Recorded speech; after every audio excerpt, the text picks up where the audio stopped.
John నా దగ్గర ఒక్క రూపాయి లేదురా, పర్సులో మొత్తం ఖాళీ అయిపోయింది. మమ్మీకి ఏం చెప్పానో అర్థం అవ్వట్లేదు, నీకేం చెప్పానో అర్థం అవ్వట్లేదు.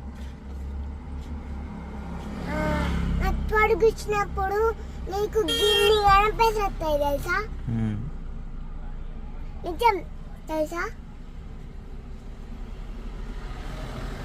ఇంకా టైం కాలే చూడు పుట్టినడానికి. నాకు ఒక్క రూపాయి లేదు, ఏం చేయను, పర్సులో కూడా లేవు. అన్ని కొని అని అంటారు.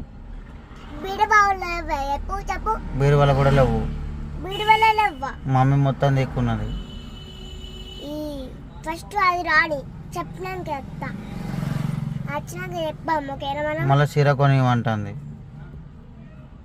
అరే కొట్టించుకుంటే కానీ ఈ చీర కొని ఎక్కడ కొనుతుంది అంటే కావాలి అని అంటుంది. సన్నిగాడు మమ్మీని బుక్స్ కొని